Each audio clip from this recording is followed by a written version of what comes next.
So I think many people have seen this coming for a very long time. Now, it's just this year that E3 is canceled, but E3, both the actual event and any kind of digital events, is not happening this year. And I think it's a sign of things to come. Let's get into it. Skip it up and that up.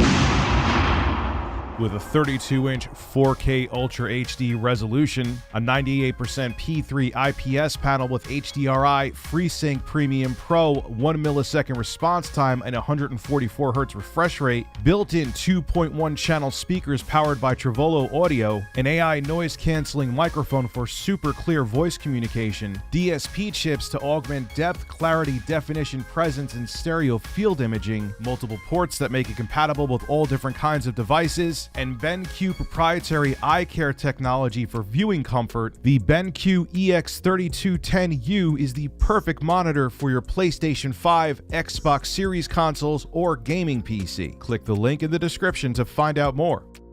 So ever since COVID-19 hit, E3 has not been the same. Many may argue it hasn't been the same for years now, but COVID did not help things. In 2020, there was no E3 event, and in 2021, there was only a digital E3 event. And even though COVID has subsided somewhat in 2022, there is neither going to be a digital or actual event. There's going to be no E3 this year. It has been canceled completely. The news actually broke from Razer PR lead Will Powers, and this is what he had to say on Twitter. Just got an email. It's official. E3 Digital is officially canceled for 2022.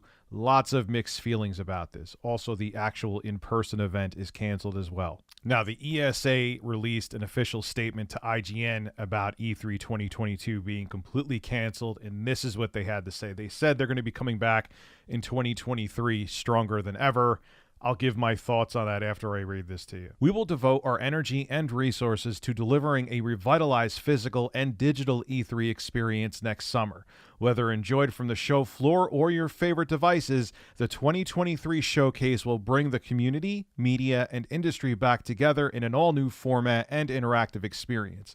We look forward to presenting E3 to fans around the world live from Los Angeles in 2023. Now, I genuinely and wholeheartedly hope that E3 does come back in 2023 because its relevancy has been waning for a very long time, and I still think the writing is on the wall, but there's just something cool about, especially when I live stream the event and have my audience there, and when there is the occasional surprise that didn't leak months before, it's cool to see stuff, and it's exciting to have an event that just kind of brings everything together from the industry to showcase to you.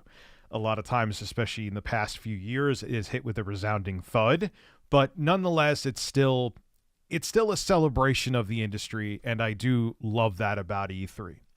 However, I think for now well over a decade, the writing has been on the wall that E3 is on its way out.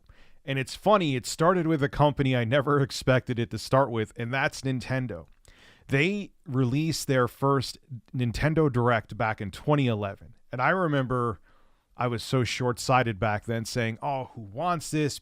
They're not going to E3 anymore, at least in the same capacity. They're not doing an official event like Sony and Microsoft, which Sony stopped doing events in recent years too at E3. Why would they do this? It's such a typical Nintendo move, but they were right.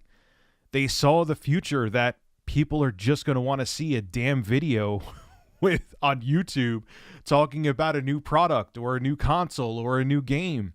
And Nintendo nailed it. And look at Sony and Microsoft do the same thing now.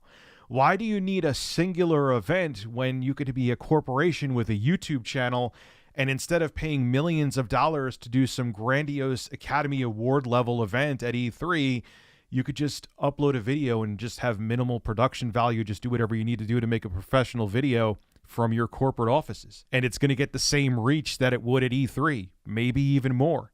It doesn't make sense. Back in the 90s and early 2000s, pre-user-generated content and live streaming and streaming content, there was more of a reason for E3. And on top of it, too, with how interconnected the industry is, there was always surprises in the early 2000s and 90s with E3.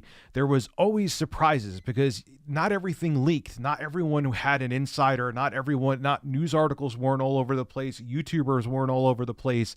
Now you know 99% of what's going to happen at E3 before E3 happens. So there's no surprises. There's the occasional one, but most of the time there isn't.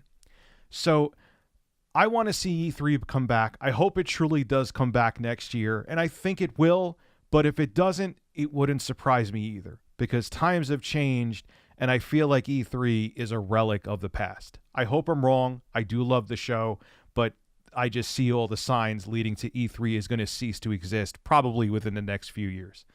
This is Rich at Review Tech USA signing out. Have a good one.